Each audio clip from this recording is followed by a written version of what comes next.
कहाँ तक पढ़े थे लास्ट हम लोग?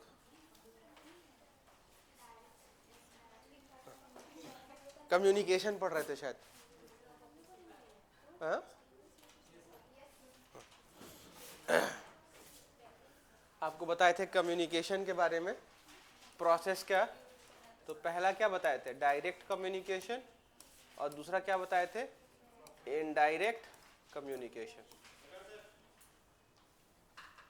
यही बताए थे ना। और फिर हाँ, और फिर डायरेक्ट के अंदर भी आपको टाइप्स ऑफ कम्युनिकेशन बताए थे। हाँ ठीक है। तो डायरेक्ट के अंदर दो पढ़े थे। पहला क्या पढ़े थे? सिमेट्री और असिमेट्री। तो सिमेट्री क्या होता है, असिमेट्री क्या होता है, बता दिए थे? बता दिए थे ये सब? आप लोग लिख लिए थे कॉपी पे? नेक्स्ट क्लास के लिए टॉपिक डलवाए थे कुछ? हाँ ठीक है, इसमें कुछ बताए नहीं थे ना। बताइए सिमेट्री में क्या बताए थे? सिमेट्री में आपको बताए होंगे, हाँ, सेंडर और रिसीवर दोनों एक दूसरे को क्या करता है? जानता है। असिमेट्री में क्या होता है? सेंडर जानता है कि किसको भेजना है, लेकिन रिसीवर को सेंडर के बारे में जानकारी नहीं होती। बताए थे यहां तक? चलिए, अब इसके बाद हमारे पास एक दूसरा टाइप का कम्युनिकेशन है।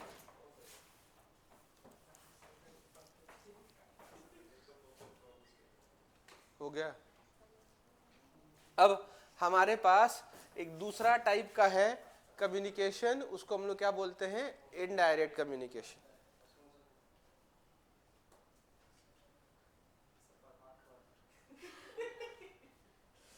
हो गया। ठीक, अपनी इच्छाओं को विराम दें, बोर्ड पर देखें। अब देखिए इनडायरेक्ट कम्युनिकेशन में क्या होता है। इनडायरेक्ट कम्युनिकेशन में ये होता है कि हमारे पास एक मेल बॉक्स होता है।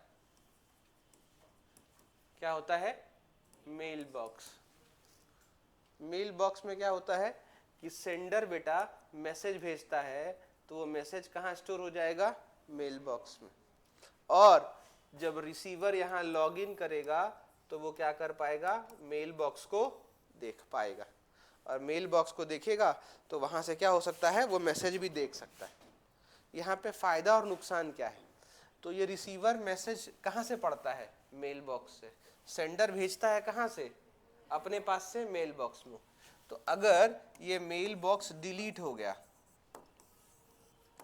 तो इन्फो भी क्या हो जाएगा, यानी इंफॉर्मेशन भी क्या हो जाएगा? डिलीट हो जाएगा। समझ रहे हैं? तो इससे क्या हो गया? इससे चांसेस ये है कि भैया अगर मेल बॉक्स डिलीट हो गया तो इंफॉर्मेशन भी हमेशा के लिए क्या हो जाएगा? खत्म हो जाएगा, डिलीट हो जाएगा। अब ये मेल बॉक्स बनाता कौन है? तो मान लीजिए सेंडर और रिसीवर की बात कर रहे हैं हम लोग, तो यहां पर हमारे लिए सेंडर कौन होगा? प्रोसेस। यस और नो? तो बेटा ये प्रोसेस मान लेते हैं आई है, ये किससे कम्युनिकेट करना चाहता है? प्रोसेस जे से। मान लिया एग्जाम्पल के तौर पे। तो यहां पर जो मेल बॉक्स क्रिएटर होगा वो कौन होगा? एक प्रोसेस होगा। यस और नो? तो हम कह सकते हैं कि ये मेल बॉक्स जो क्रिएट होता है या is created by a process. Is created by a process. किसके द्वारा क्रिएट किया जाता है? प्रोसेस के द्वारा। समझ रहे हो मेरी बात? यस नो तो बताओ। कोई डाउट है यहाँ तक? नहीं। अब जैसे मान लो बेटा हम आपको बताए थे कि प्रोसेस के कितने स्टेट होते हैं? 5 स्टेट होते हैं। और एक अंतिम स्टेट जो होता है जहाँ पे प्रोसेस क्या हो जाता है? टर्मिनेट हो जाता है, या प्रोसेस हॉल्ट हो जाता है, या प्रोसेस डेथ या डाई कर जाता है। बताए थे? तो अगर प्रोसेस टर्मिनेट कर गया, हॉल्ट कर गया या मर गया, उस केस में क्या होगा? उस केस में ये होगा कि जब बनाने वाला ही मर गया तो क्या उसकी बनाई हुई चीज रहेगी? नहीं, वो भी क्या हो जाएगी? खत्म हो जाएगी। उसका भी अस्तित्व क्या हो जाएगा? खत्म हो जाएगा। तो जब बेटा एक प्रोसेस एलिमिनेट हो जाता है या एक प्रोसेस हॉल्ट हो जाएगा, टर्मिनेट हो गया या डेथ हो गया प्रोसेस का, तो उसके बाद से क्या होता है, ये मेल बॉक्स जो है वो भी क्या हो जाएगा, डिलीट हो जाएगा। यानी इसके साथ समस्या है, मेल बॉक्स के साथ समस्या ये है कि जब तक बनाने वाला प्रोसेस है तब तक सब कुछ क्या चल रहा है, ठीक चल रहा है। जिस दिन ये गया, गई भैंसिया पानी में। समझ रहे हो मेरी बात? यही हमको लिखना है। कहाँ पर? इनडायरेक्ट कम्युनिकेशन में। समझ पा रहे हैं आप लोग मेरी बात? तो बताइए मेल बॉक्स कौन क्रिएट करता है? कौन सा प्रोसेस? सेंडर प्रोसेस या इनिशिएटर, जो शुरुआत करने वाला होता है वो। अब मान लीजिए प्रोसेस टर्मिनेट हो गया, तो बेटा उसके साथ क्या होगा, मेल बॉक्स भी क्या हो जाएगा, खत्म हो जाएगा। तो क्या हम लोग प्रोसेस को बाद में देख पाएंगे? नहीं देख पाएंगे। ठीक है, अब यही लिखना है आपको वहां पे। समझ में आ रहा है? जो हम पढ़ाते हैं समझ पाते हैं? तो लिखिए उसको, लिखिएगा इनडायरेक्ट कम्युनिकेशन। कुछ कह रहे हैं आप लोग? देखिए मेरी बुराई भी हो तो जोर से करिएगा, हमें कोई उससे दिक्कत नहीं है। क्या कह रहे हैं आप? हा? हम समझ रहे हैं, भैया का आज मन बहुत विचलित है।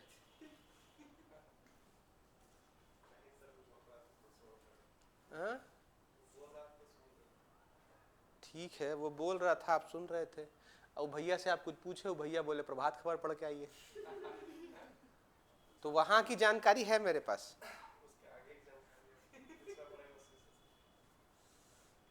जानकारी हम लोग को थोड़ा सा कम रखना चाहिए उन क्षेत्रों में जहां पे हमारा नुकसान ज्यादा हो। ठीक है, तो हेडिंग डालिए इनडायरेक्ट कम्युनिकेशन। इनडायरेक्ट कम्युनिकेशन में लिखेंगे mailbox is used, mailbox is used in the indirect communication.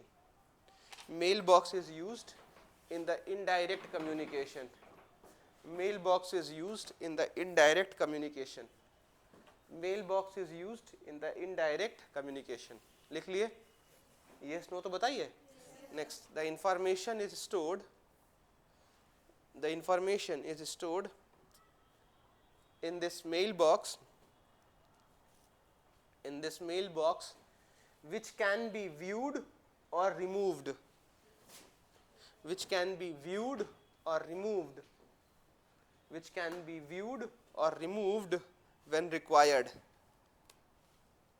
which can be viewed or removed when required। यानी इस मेल बॉक्स को हम क्या कर सकते हैं, ज़रूरत के साथ रख सकते हैं और ज़रूरत के साथ क्या कर सकते हैं, मिटा सकते हैं। नेक्स्ट लिखेंगे the mailbox, the mailbox is owned by the process. The mailbox is owned by the process. The mailbox is owned by the process. जानते हैं इस मेल बॉक्स को दो लोग बना सकते हैं। पहला काम कौन कर सकता है, प्रोसेस, और दूसरा इनके पिताजी। इनके पिताजी कौन हो गए, ऑपरेटिंग सिस्टम, क्योंकि कम्युनिकेशन कौन स्टैब्लिश कर रहा है, ऑपरेटिंग सिस्टम। तो मेल बॉक्स बनाने की जिम्मेदारी कितने लोग के पास हो सकती है, पहला क्या हो गया, प्रोसेस, और दूसरा क्या हो गया, ऑपरेटिंग सिस्टम। तो उसी में आप कॉमा डालकर लिख लीजिए it can also be created by the operating system. It can also be created by the operating system.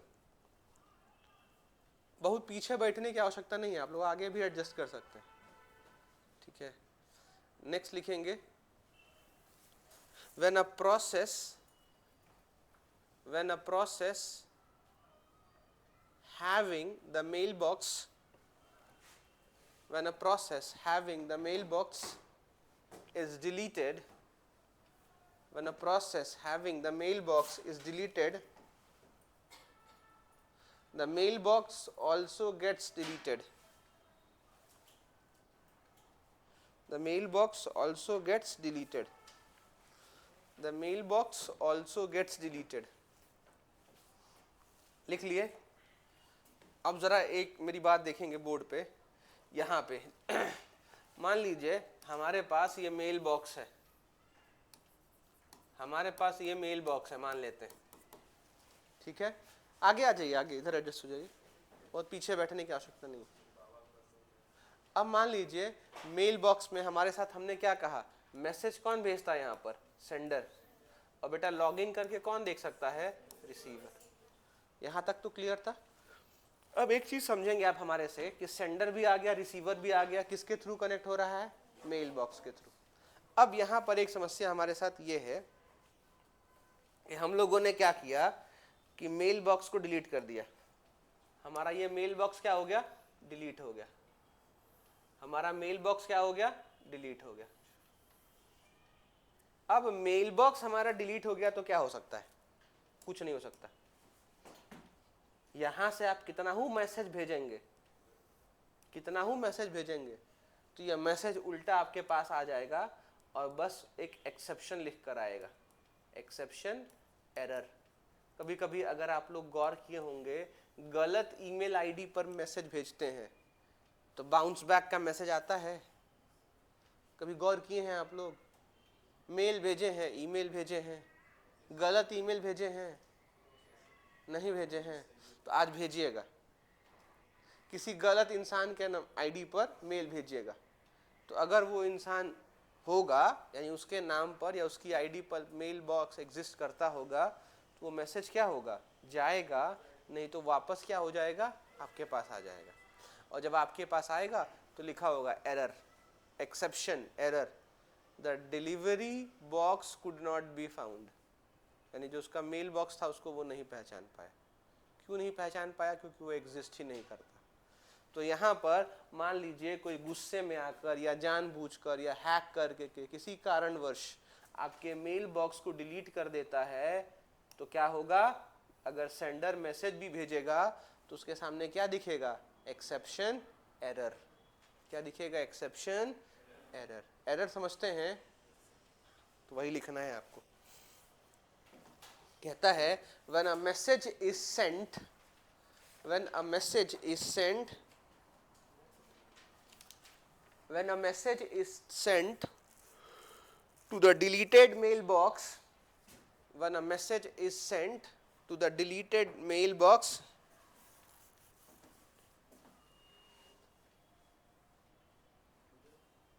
deleted mailbox, comma डालेंगे और लिखेंगे message in the form of, message in the form of, message in the form of exception, message in the form of exception is displayed, message in the form of exception is displayed, message in the form of exception is displayed।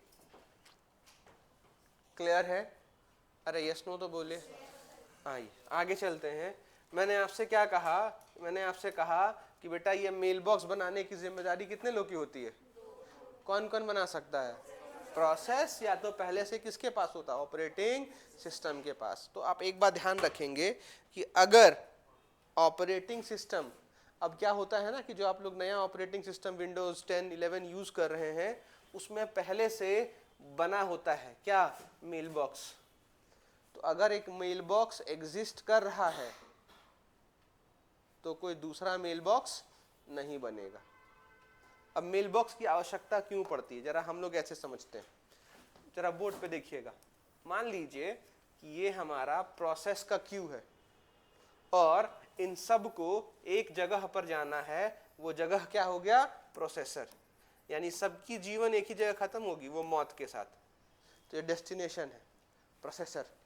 अब इसमें हम मान लेते हैं कि हमारे पास पहला process है, उसका नाम क्या है, P1, दूसरा प्रोसेस क्या हो गया, P2, तीसरा प्रोसेस क्या हो गया, P3, P4, मान लेते हैं Pn। ठीक है। अब हम लोग को बेटा क्या करना था, यहां पर एक टेम्पोररी मेमोरी था जिसको हम लोग क्या बोलते थे, रजिस्टर। तो रजिस्टर का इस्तेमाल किस लिए करते थे, क्यू से बाहर निकाल कर रखने के लिए। यही ना है, यही था, यही पढ़े थे हम लोग। अब मान लीजिए ऐसा हो कि P1 की इच्छा हो रही है कि चलो आज वैलेंटाइन डे है तो हम P3 से बात कर लें। हाँ, तू कैसे बात करेगा, तो वो क्या करेगा कि भैया यहां पर एक पहले से मेल बॉक्स होगा, ये मेल बॉक्स उसको कौन दिया होगा, तो ये मेल बॉक्स उसको ऑपरेटिंग सिस्टम बनाकर दिया होगा।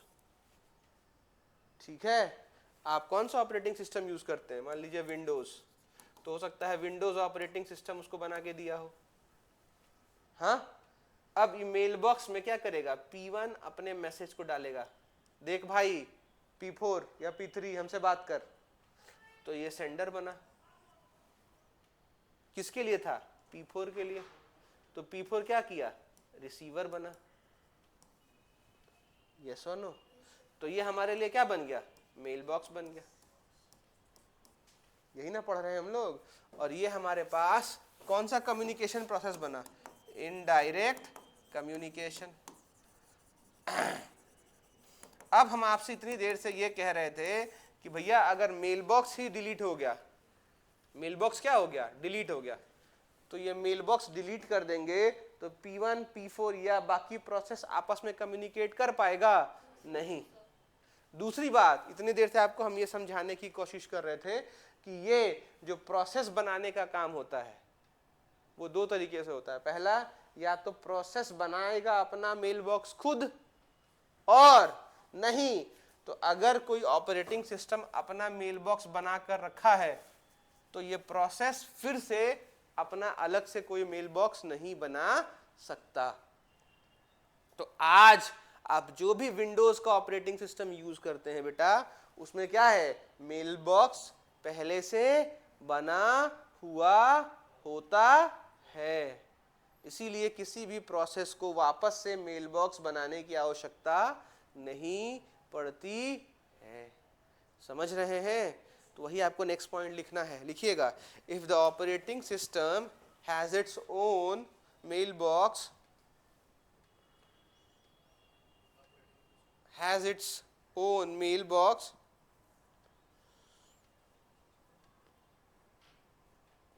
then the process does not need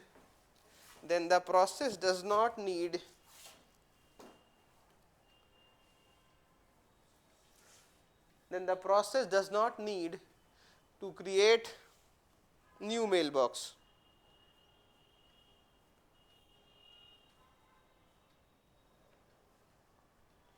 Does not need to create new mailbox. लिख लिए? अच्छा, एक बात और समझिएगा यहाँ पर। अब हम आपसे पूछते हैं कि भैया ऑपरेटिंग सिस्टम के द्वारा बनाया गया मेल बॉक्स हमारे लिए फायदेमंद है कि नुकसानदायक है? क्या कहेंगे? मैडम लोग कह रही हैं ये फायदेमंद है। हम लोग वोटिंग कर लेते हैं। हम मेरी क्वेश्चन फिर से समझिएगा। If a mailbox has been created by an operating system, अगर आप नहीं समझ पा रहे तो हम लिख दे रहे हैं, if a mailbox has been created by an OS, will it be number 1 beneficial, number 2 harmful, 3 both A and B, 4 none। तो आप क्या आंसर देंगे?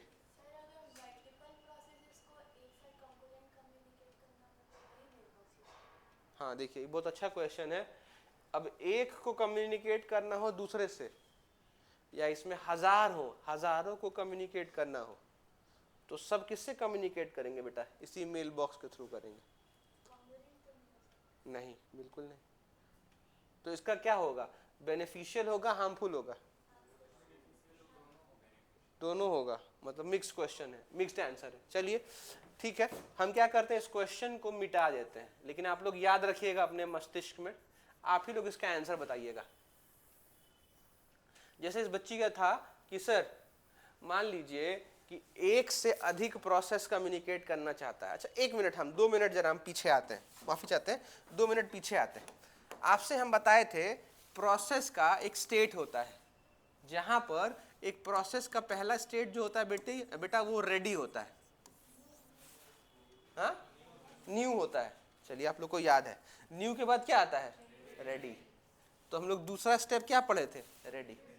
और यहां से चलते चलते वो 5वें स्टेप पे आता है, जिसको हम लोग क्या बोलते हैं? हॉल्ट या टर्मिनेट। यही होता है ना। तो हम लोग एक चीज जानते हैं बेटा कि जो प्रोसेस तैयार हुआ है उसका अंत होना है। वो क्या होगा, अंत होगा। क्लियर है? अब अगर आप ये समझते हैं तो यहां पर आप ये समझिए कि मान लीजिए बेटा ये प्रोसेस हमारे पास 1 यहां आया, इसका अंत हो गया, तो क्या करेगा वो, मेल बॉक्स का जगह रखेगा कि खाली कर देगा? नहीं समझ पा रहे मेरा क्वेश्चन? मान लीजिए यहां पे प्रोसेस 1 था, ये बात करने के लिए किसके पास आया, मेल बॉक्स के पास। यहां पर P1 आया, कुछ देर रहा, एग्जीक्यूट हो गया, रन कर गया, आउटपुट दे गया, तो बेटा इसका टर्मिनेशन हो गया, खत्म हो गया कहानी। तो जब खत्म हो गया तो खत्म होने के बाद भी वो मेल बॉक्स में रहेगा, जगह को क्या कर देगा, खाली कर देगा। यानी उसके लिए जगह जो था वो खाली हो गया। यानी हम लोग कह सकते हैं कि भैया जैसे जैसे प्रोसेस खत्म होगा, जैसे जैसे प्रोसेस खत्म होगा वैसे वैसे स्पेस बढ़ता जाएगा। हाँ, यस और नो? तो हमारे पास ऑपरेटिंग सिस्टम के द्वारा बनाया गया मेल बॉक्स में ये फायदा है। फायदा क्या है कि भैया प्रोसेस आया, मेल बॉक्स में रहकर बात किया, इसका कहानी खत्म, जगह खाली, आगे बढ़ गया, जिससे कि क्या हुआ, ऑपरेटिंग सिस्टम का मेमोरी स्पेस बना रहा। मेमोरी स्पेस क्या रहा, बना रहा। समझ रहे हो मेरी बात? अब मान लो दूसरा कंडीशन था बेटा, जहां पे हम लोग ये पढ़ रहे थे कि ये प्रोसेस हमारे पास बना है, P1, P2, P3, P4, Pn। भैया सबका अस्तित्व कहाँ पे था, प्रोसेसर के अंदर ही आना था। और भैया थोड़ी देर के लिए रुकते तो कहाँ पे रुकते, रजिस्टर में। तो हम लोग ये पढ़े कि अब मान लो भैया P1 को बात करने की इच्छा है, तो वो क्या करेगा, अपना मेल बॉक्स बनाएगा। इस बार ये बात किया किससे, मान लो P3 से।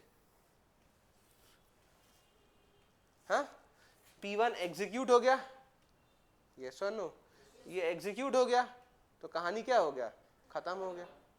अब ये एग्जीक्यूट हो गया, मान लो यहां एग्जीक्यूट हो गया, तो इसका मेल बॉक्स भी क्या हो जाएगा, खत्म, डिलीट हो जाएगा। अब फिर से क्या करना पड़ा, अब P2 को बात करना है, तो ये क्या करेगा, अपना मेल बॉक्स बनाएगा, तब कम्युनिकेट करेगा। तो इससे क्या होगा, कम्युनिकेशन टाइम बढ़ेगा कि घटेगा, बढ़ेगा, क्योंकि हर बार उसको क्या करना पड़ रहा है, अपना मेल बॉक्स बनाना पड़ रहा है। तो जब बेटा प्रोसेस मेल बॉक्स क्रिएट करता है तो पूरे के पूरे प्रोसेस का टाइम कॉम्प्लेक्सिटी बढ़ जाता है। टाइम कॉम्प्लेक्सिटी क्या होता है, बढ़ जाता है, मतलब कम्युनिकेशन ड्यूरेशन क्या होता है, बढ़ जाता है।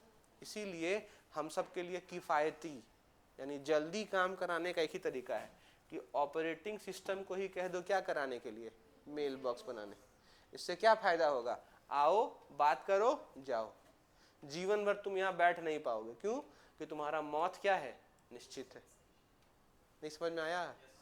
तो हमारे लिए बेनिफिशियल कौन सा है, ऑपरेटिंग सिस्टम का मेल बॉक्स या प्रोसेस का मेल बॉक्स? वेरी गुड, यही समझा रहे थे। तो लिखिएगा next point, in a mailbox provided by the operating system in a mailbox provided by the operating system, it might happen operating system, it might happen that all the process, ठीक है, फिर से रिपीट कर देते हैं, in a mailbox provided by the operating system, it might happen that all the process would die. In that case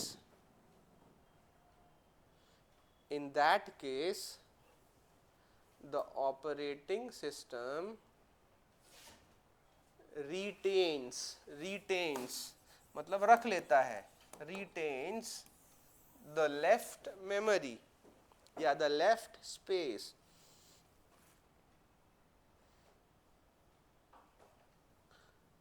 ठीक है, yes no तो बोलिए। क्लियर है? क्लियर है? कोई डाउट है? नहीं। अच्छा, अगर क्लियर है तो हम लोग मेल बॉक्स वाली कहानी भूल जाते हैं यहाँ पे कि कौन बनाया कैसे बनाया, वो भूल जाते हैं। मान लीजिए आपके एग्जाम में क्वेश्चन आता है तो वो आप लोग अपने अकॉर्डिंग अब बना लेंगे, इतनी समझदारी आपके पास है।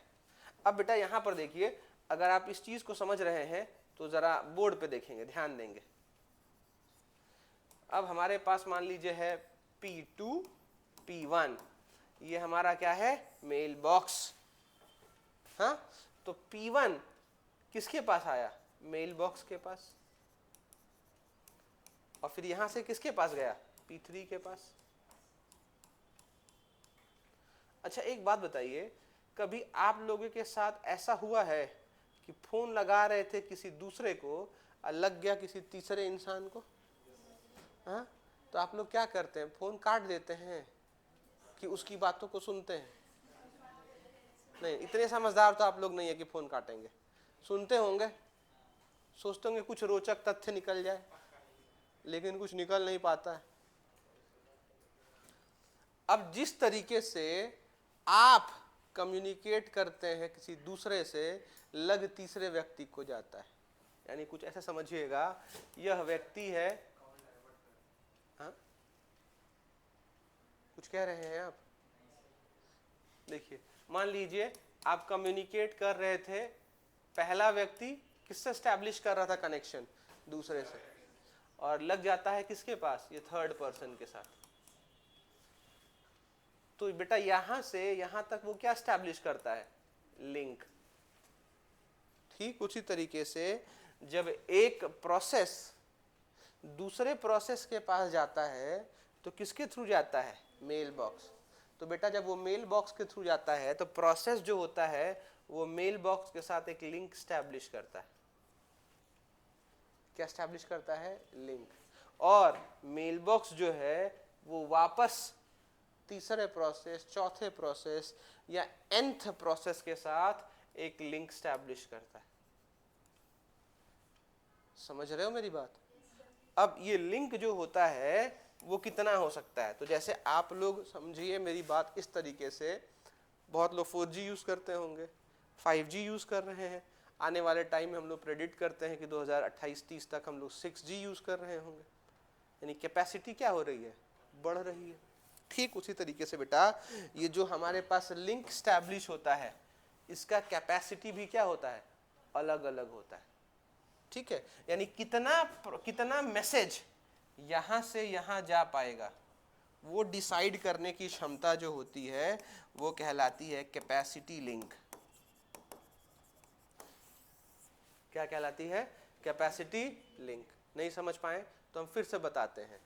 प्रोसेस किससे जुड़ रहा है, मेल बॉक्स, और मेल बॉक्स किससे जुड़ रहा है, प्रोसेस।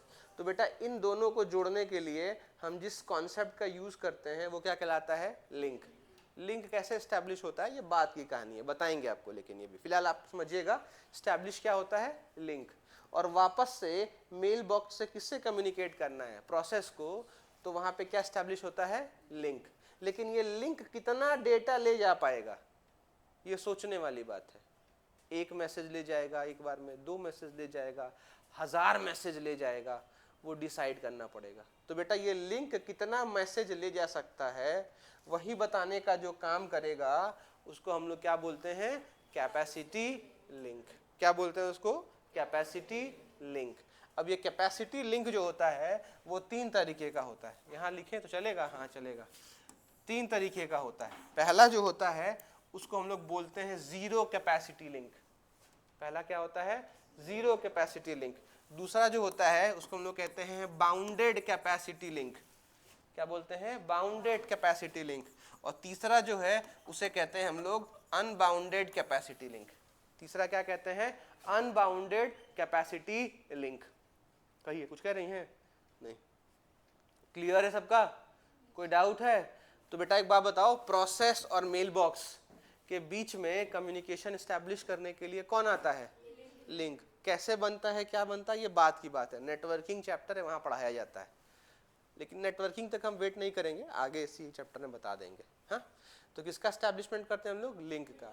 लिंक कितना मैसेज फॉरवर्ड कर सकता है, उसी पर एक टर्म डिराइव किया गया, उसको हम लोग क्या बोलते हैं? Capacity link. कैपेसिटी लिंक कितने तरीके का होता है? 3।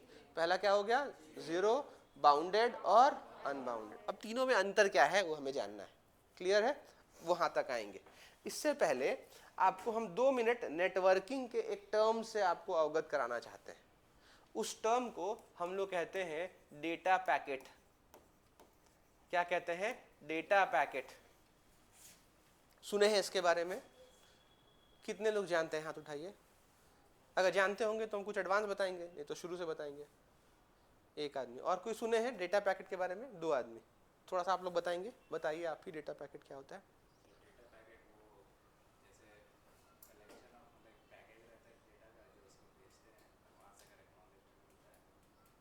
ठीक है, ठीक है, ठीक है, आप बताइए।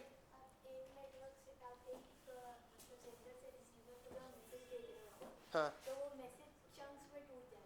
हाँ, चंक्स में टूट जाता है। ठीक है, ठीक है,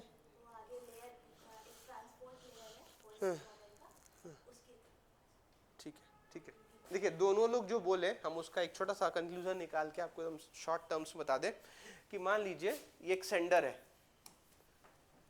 किससे कम्युनिकेट करता है? रिसीवर से।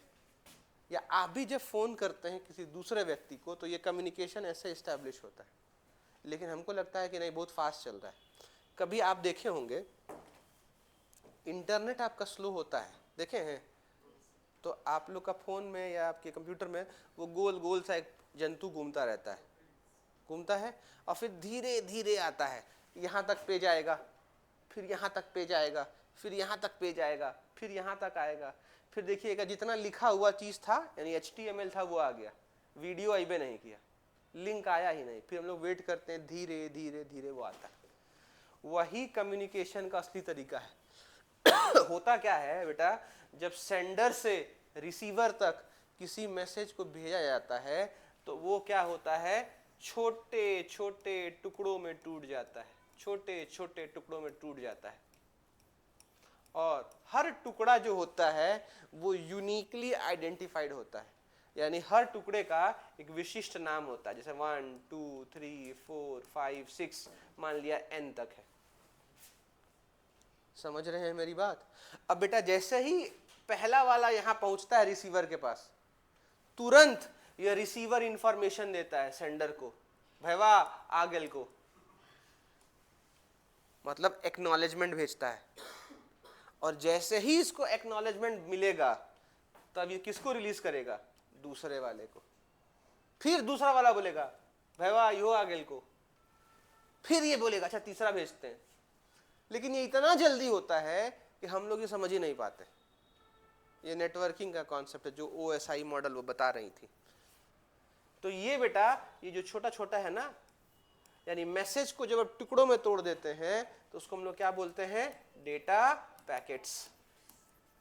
Breaking the information into smaller pieces is known as what? Data packets. अब देखिए, अगर आप ये समझते हैं तो वापस इस पे आते हैं, उसकी आवश्यकता हमें यहाँ पड़ेगी। तो पहले एक छोटा सा पॉइंट हम लोग इसके बारे में लिख लेते हैं, फिर आगे चलेंगे। लिखिएगा कैपेसिटी लिंक। कैपेसिटी लिंक लिखेंगे the number of messages, the number of messages, the number of messages that can reside, RESIDE, reside, that can reside in a link, in a link, in a link is called capacity link. In a link is called capacity link. In a link is called capacity link. There are 3 types of capacity link.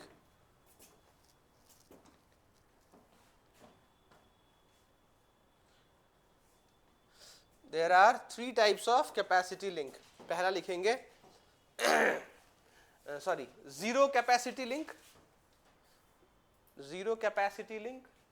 दूसरा लिखेंगे bounded capacity link, दूसरा लिखेंगे bounded capacity link. तीसरा लिखेंगे unbounded capacity link, unbounded capacity link, unbounded capacity link. लिख लिए? बोलिए, कोई डाउट है यहां तक? समझ में आ रहा है सबको?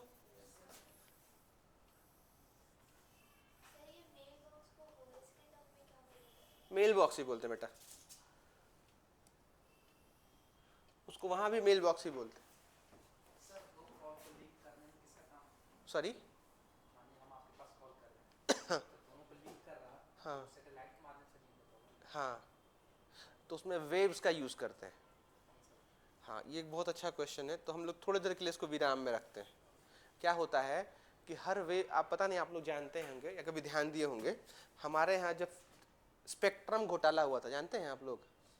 स्पेक्ट्रम घोटाला हुआ था एक, नहीं स्पेक्ट्रम केमिस्ट्री में सुने होंगे, जो बच्चे आर्ट्स पढ़ते होंगे वो भी पढ़े होंगे स्पेक्ट्रम के बारे में। छोटा सा घोटाला है, वैसे तो हम कैमरे पे नहीं कहना चाहते थे, लेकिन बता रहे हैं, आप पूछे थे तो हम ये बता दें कि हम जब उसके बारे में बता रहे होंगे तो आप ये नहीं सोचेंगे किसी पार्टी को हम फेवर करते हैं या किसी पार्टी के अगेंस्ट। मनमोहन सिंह की सरकार थी, तमिलनाडु के एक बहुत बड़े नेता हैं, उनके दामाद हैं, उनका नाम भी नहीं लेंगे, वो हमारे देश में मिनिस्टर ऑफ इंफॉर्मेशन टेक्नोलॉजी थे, नहीं है, उनको जेल हो गया। ठीक है, तो उस टाइम क्या हुआ कि आज से ये कहानी है 5 साल 6 साल 7 साल पहले, यानी मोदी जी से पहले की कहानी है।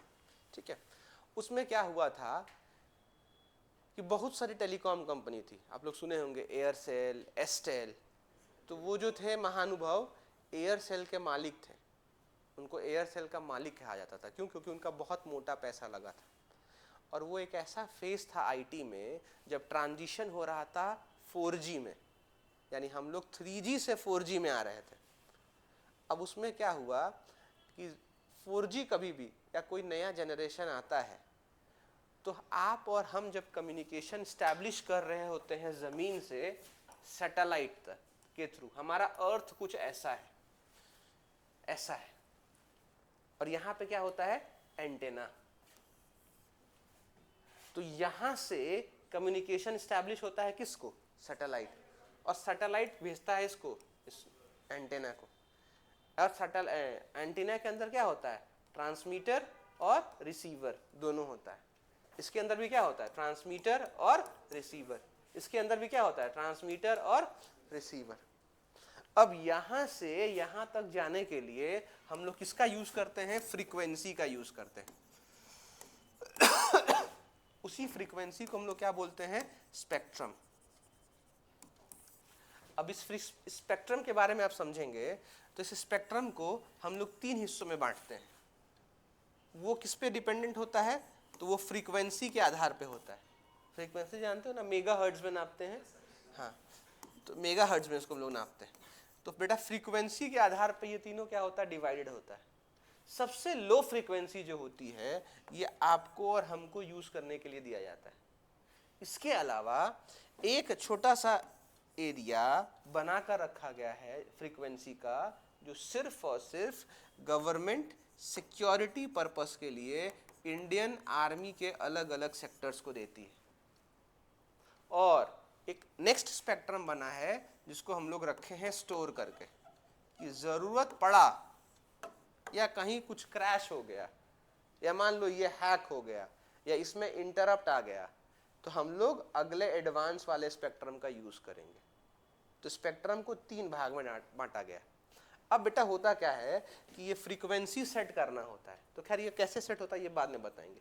अब इसमें क्या होता है ना, इस फ्रीक्वेंसी को बेचा जाता है। अब कहते हैं ना कि ठीक है भैया, तुम ऐसा है 200 मेगाहर्ट्ज से 700 मेगाहर्ट्ज तक हम बेच रहे हैं, तो बेचता कौन है? Ministry of information technology. इसके लिए ऑक्शन होता है, नीलामी होती है। तो ठीक है भैया, इसको हम बेचेंगे, कितना में बेचोगे? तो चलो $5000 में दे देते हैं। तो कोई और बड़ी पार्टी आ गई, नहीं नहीं हम इसके लिए $7,000 देंगे। यही हुआ था रिलायंस के साथ, महंगे दामों पे 4G की स्पेक्ट्रम खरीद ली और उसके बाद 5G का भी स्पेक्ट्रम खरीद ली। इससे क्या हुआ कि ये खरीद तो ली स्पेक्ट्रम, हाँ नहीं हम एक एग्जांपल दे रहे, रिलायंस का स्पेक्ट्रम खरीद ली वो, और वो क्या करने लगी, एक छत्र राज करने लगी। इसीलिए देखेंगे कि सबसे पहला पूरे इंडिया में रोल आउट करने वाला कोई 5G था तो वो कौन था, रिलायंस। उसके बाद कुछ हिस्सा बचा तो कुछ हिस्सा कौन लेकर चला गया, एयरटेल। अब बाकी कंपनियों को मिला ही नहीं, बाकी को मिला ही नहीं। BSNL के पास फंड नहीं था कि वो भैया इस रिलायंस के सामने क्या कर सके, बोली लगा सके। महंगे दामों में फ्रीक्वेंसीज को क्या किया गया, बेच दिया गया।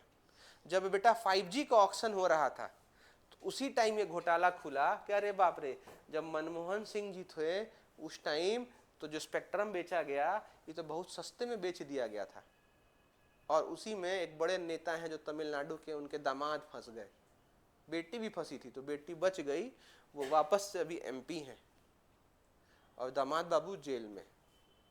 उनका नाम हम नहीं लेंगे, हो सकता है मेरे फोन पे धमकी उमकी आ जाए अगर ये YouTube पे जाए तो। डर लगता है, नहीं देखते हैं लोग, हाँ डरना चाहिए भी। खैर तो ऐसी हालत थी। वहीं पर यूपी में, हाँ अब एक मिनट इस पे भी आएंगे, पहले ये हम कंप्लीट कर लेते हैं। तो इसमें क्या हुआ कि हमारे यहाँ यूपी में एक CM थे, उनके पिताजी गुजर गए, वो भी हैं, हाँ तो वही ये नाम दिए गए थे, हवा भी बेच दिया, हवा भी बेच दिया, और वही बनकर आया क्या, स्पेक्ट्रम घोटाला। बेसिकली क्या हुआ, फ्रीक्वेंसीज को या तो महंगे दाम में बेच दिया जाता है या तो सस्ते दाम में बेच दिया जाता है। हमसे आप पूछेंगे तो हमें नहीं लगता कि फ्रीक्वेंसी को कोई फिक्स्ड रेट पर डिफाइन कर सकता है, ये डिपेंड करता है नंबर ऑफ यूजर पे। एक एग्जांपल आपको हम बताते हैं, मान लीजिए पूरे इंडिया में 100 यूजर हैं 5G के और उनको हम दे रहे हैं 500 रुपए पे। हाँ हम ये मान के चलते हैं कि अगर हम इनको अपडेट कर दें 6G में और सब कुछ खर्च मिलाकर 530 रुपए में हम इन लोगों को कैटर कर सकते हैं, यानी इतना ही 100 लोगों को 530 रुपए में हम 6G दे सकते हैं। तो क्या एक कंपनी के लिए फायदेमंद नहीं है कि वो 5G से 6G में मूव कर जाए? समझ पा रहे हैं आप मेरी बात? नहीं समझ पाए? समझ रहे हैं? तो फायदेमंद है कि नहीं? यही हुआ। तो नेताओं का कहना था कि भैया जब तुम 5G का स्पेक्ट्रम बेचे तो तुम बेच दिए मान लो 1,000 रुपया में, तो तुम और एडवांस बेच रहे हो, तो एडवांस का बेचो तुम 4,000 में, जो कि इलॉजिकल है। टेक्नोलॉजी डिपेंड करता है कि कितने लोगों तक जाता है, पहला, और दूसरा डिपेंड करता है कि कितने दिन के बाद आप गैप पर अपडेट ला रहे हैं। अभी देखोगे तो 3G और 4G में बहुत गैप था, लेकिन 4G और 5G में बहुत गैप नहीं है। 5G और 6G में बहुत गैप होगा। अभी हमको लगता है अगले 5-7 साल के बाद ही आएगा 6G इंडिया में खासकर। क्यों? क्योंकि इतना मान के चलिएगा कि जब 6G आएगा तो भैया ट्रांसमीटर रिसीवर बदलना पड़ेगा, हमारा हार्डवेयर का कॉस्ट क्या होगा, बढ़ेगा। हार्डवेयर का कॉस्ट बढ़ेगा तो इसका पैसा कौन देगा, तो यूजर देगा। तो जो रिचार्ज रेट हो सकता है आज हम 900 में यूज कर रहे हैं, हो सकता है कि हम 1200 रुपया दें। तो अभी जैसे 99 रुपीज बढ़ गया या 199 रुपीज बढ़ गया रिलायंस का, तो हम लोग इतना मीम्स बना दिए थे। यहाँ पे तो ऑलमोस्ट कितना परसेंट इंक्रीज हो जाएगा, 25% का।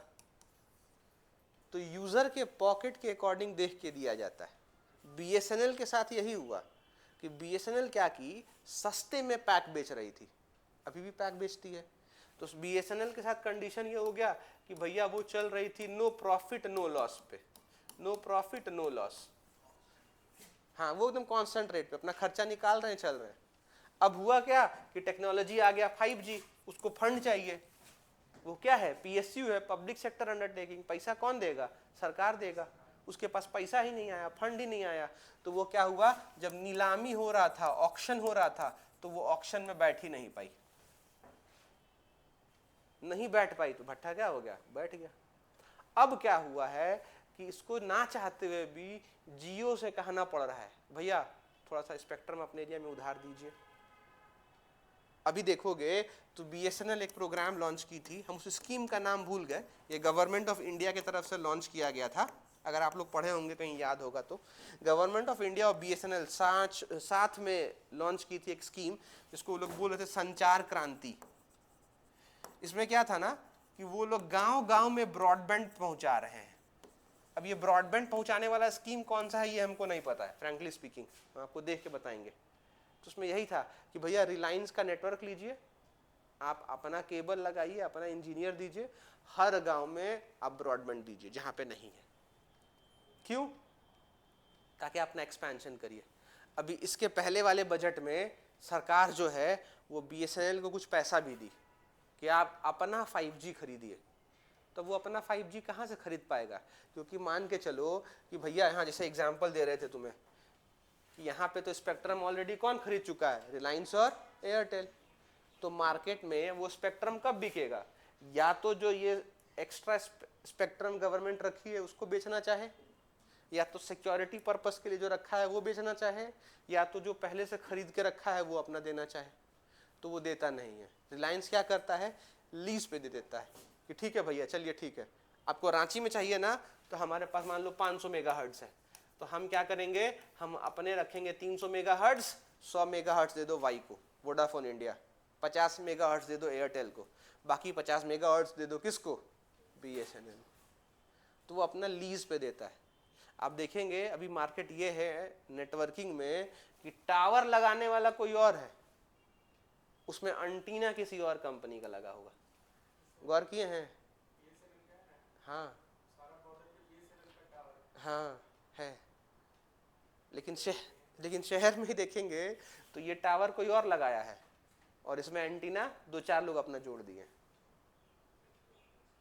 यही हुआ, इसी वजह से टाटा भी अपने आप को एक्सपैंड नहीं कर पाई, इसी वजह से एमटीएनएल भी नहीं एक्सपैंड कर पाई। और यही सब कारण है कि पूरे इंडिया में डिओपॉली चल रहा है। डिओपॉली समझते हैं, यानी 2 लोग का राज चल रहा है। पहला कौन सा हो गया, रिलायंस, और दूसरा क्या हो गया, एयरटेल। ये बढ़ाता है तो ये कहता है हम भी बढ़ाएंगे।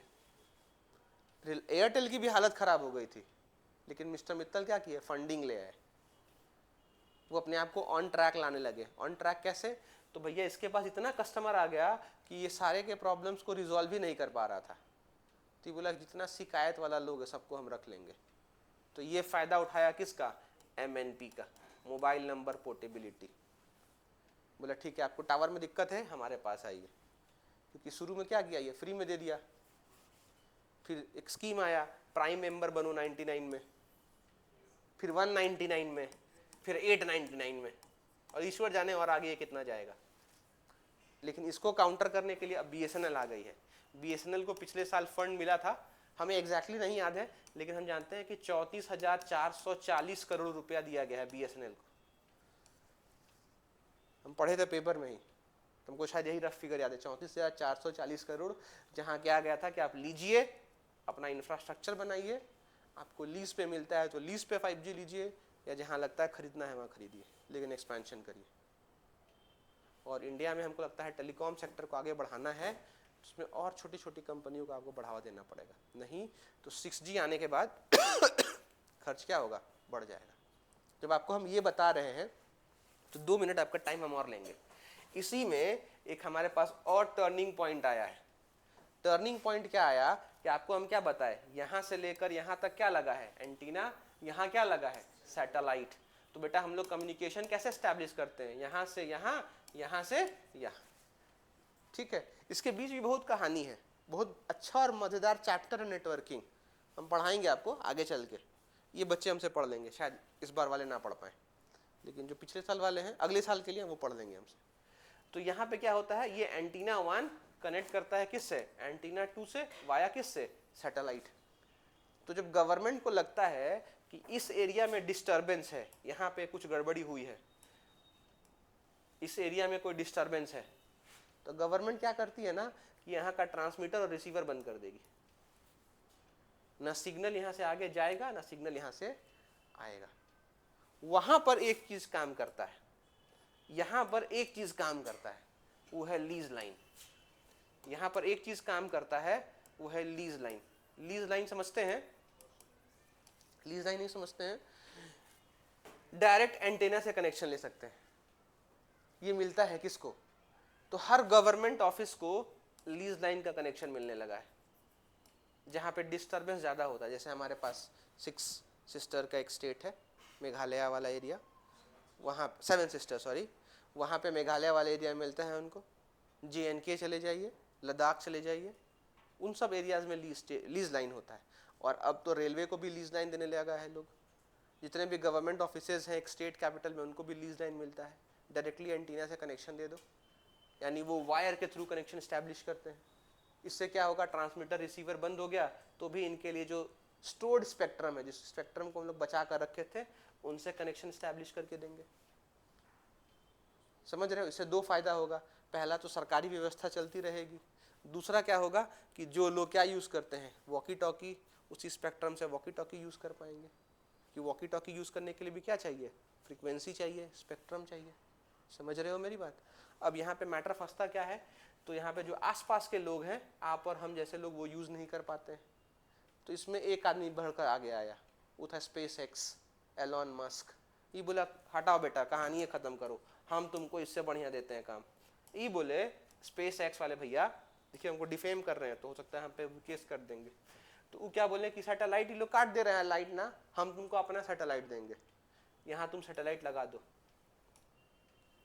जमीन से कुछ ऊंचाई पे तुम मेरा सैटेलाइट लगा दो, SpaceX का, जिसको हम लोग बोलते हैं स्टारलिंक सैटेलाइट। बहुत पॉपुलर हुआ था अभी। इसमें क्या था कि आपको हम यूजर आईडी पासवर्ड देंगे। हम क्या देंगे? User ID password. आप हमारे से लॉगिन करिए अपने फोन में, और हम आपको डायरेक्टली कनेक्ट करवा देंगे। किससे? एंटीना कोई जरूरत ही नहीं। पहली बार यूज हुआ था रशिया यूक्रेन वॉर में, इससे पहले भी यूज हुआ था, लेकिन रशिया यूक्रेन वॉर में बहुत पॉपुलर हुआ। उसके बाद मेघालय में ये पाया गया था। इस बात की पुष्टि हम नहीं करते हैं कि मेघालय में पाया गया था या नहीं, लेकिन हमको ये न्यूज़ इन्फॉर्मेशन था तो हम आपको बता दिए कि मेघालय में ऐसा देखा गया था। लेकिन ऐसा हुआ था या नहीं हम नहीं जानते, क्योंकि ये कंट्रोवर्शियल पॉइंट है। इसके रिगार्डिंग केस भी चल रहा है, CBI इन्वेस्टिगेशन कर रही है कि क्या SpaceX दिया गया था नहीं। तो मुझे इसके बारे में इन्फॉर्मेशन जो पेपर से मिला वो हम एज अ इन्फॉर्मेशन बस शेयर कर, ठीक है। तो यहाँ पे ये हुआ कि स्टारलिंक सैटेलाइट क्या दे रही थी, यूजर आईडी और पासवर्ड देती है। यहाँ बैठा हर इंसान क्या कर सकता है, लॉगिन करके डायरेक्टली कनेक्ट कर लेगा। किससे? SpaceX से। SpaceX किसको कनेक्ट करेगी? सैटेलाइट को। SpaceX जो है कह सकते हैं एक टेम्पोररी वाईफाई देने का काम करती है। घाटा क्या है? तो घाटा ये है कि SpaceX जिसको चाहे उसको ब्लॉक कर सकता है, और SpaceX आपका सारा डेटा स्टोर रखता है। तो डेटा प्राइवेसी वहाँ पे नहीं। अगर आपको लगता है कि डेटा प्राइवेसी मेंटेन रखता है, तो डेटा प्राइवेसी स्टारलिंक नहीं रखती। तो ये नुकसान है, दुष्प्रभाव है। और जब तक डेटा की प्राइवेसी नहीं होगी, किसी का इंटरनेट यूज करना फायदेमंद नहीं है। पता चला कि आप आईडी पासवर्ड डाल के लॉगिन किए अपना बैंक अकाउंट, अगले 10 मिनट में सब खाली, एलोन चचा अपने पास रख लिए। हाँ, इसका रेंज जो होता है ये वैरी करता है। बहुत अच्छा क्वेश्चन है कि सर इसका रेंज क्या होता है। तो ये डिवाइस जो है वो एडजस्टेबल है, आप अपने अकॉर्डिंग इसको क्या कर सकते हैं, एडजस्ट कर सकते हैं। क्लियर है? तो खैर हम लोग बहुत आगे चले गए थे नेटवर्किंग में, वापस आते हैं। हम लोग बात किसकी कर रहे थे, जीरो कैपेसिटी। तो जीरो कैपेसिटी में क्या होता है बेटा कि मैसेज भेजना है, कहाँ से कहाँ भेजना है, मेल बॉक्स के थ्रू, सेंडर से रिसीवर, यही होता है ना। तो यहाँ पे यही होता है कि एक मैसेज निकलेगा कहाँ से, सेंडर के पास, और जब तक ये रिसीवर के पास नहीं पहुंचेगा तब तक सेंडर इंतजार कर रहा होगा कि अच्छा पहुंचा कि नहीं पहुंचा। जैसे रिसीवर के पास पहुंचा, रिसीवर किसको इंफॉर्मेशन देगा, सेंडर को, कि भैया हमारे पास मैसेज आ गया है। आ गया है तो क्या करो, जल्दी से दूसरा भेजना है तो भेजो। यानी इसमें फायदा ये है कि ये जो लिंक है, इस लिंक के अंदर कोई भी मैसेज नहीं फंसा होता है। इस लिंक के अंदर कोई भी मैसेज नहीं फंसा होता है। इसी को हम लोग जीरो कैपेसिटी को इसीलिए कहते हैं मैसेज पासिंग सिस्टम। इसको हम लोग किस नाम से जानते हैं? Message passing system. Message passing system क्यों कहते हैं? क्योंकि जो सेंडर भेजा वो तुरंत या जितने देर में जितना टाइम लगे उतने टाइम के अंदर किसको मिल जाता है? रिसीवर को। वो लिंक में फंसा नहीं होता। लेकिन आगे जब दो टाइप और है तो बताएंगे उसमें फंसा हो सकता है, और फंसेगा तो कैसे निकलेगा। क्लियर है? समझ पा रहे हैं मेरी बात? तो यहाँ पर एक हेडिंग डाल दीजिए जीरो कैपेसिटी, इसको लिख लीजिए जीरो कैपेसिटी, और लिखिएगा no message can wait inside it. No message can wait inside it. No message can wait inside it. Inside it का मतलब क्या हो गया? लिंक के अंदर, चैनल के अंदर। नेक्स्ट लिखोगे आप the sender waits till the receiver receives the message. The sender waits, भेजने वाला इंतजार करेगा जब तक जिसको मिलना चाहिए उसको मिला कि नहीं। तो the sender waits till the receiver receives the message. Till the receiver receives the message. It is also known as, next point होगा, it is also known as message passing system. It is also known as message passing system. It is also known as message passing system.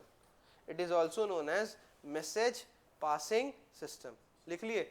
एक point और ध्यान रखेंगे कि जब message pass कर रहा होता है एक लिंक से दूसरे लिंक में, जब मैसेज क्या हो रहा होता है? पास हो रहा होता है सेंडर से किसको? रिसीवर को। यानी एक लिंक से, एक पार्ट से दूसरे पार्ट तक। तो उस पूरे कॉन्सेप्ट को हम लोग क्या बोलते हैं? Message passing system. क्योंकि बीच में फंसता नहीं है, और इसीलिए फंसता नहीं है तो यहाँ पर कोई बफरिंग नहीं होता, इसमें कोई बफरिंग नहीं होता। बफरिंग समझते हैं ना? मैसेज का टूट फूट नहीं होगा, वो क्लियर कट निकल जाएगा। तो नेक्स्ट और लास्ट पॉइंट लिख लीजिए, this takes place without buffering. This takes place without buffering. This takes place without buffering. This takes place without buffering. This takes place without buffering. This takes place without buffering. लिख लिए? कोई doubt है? समझ में आ रहा है सबको?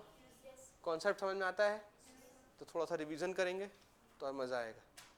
फिर मिलेंगे, तब तक थैंक यू।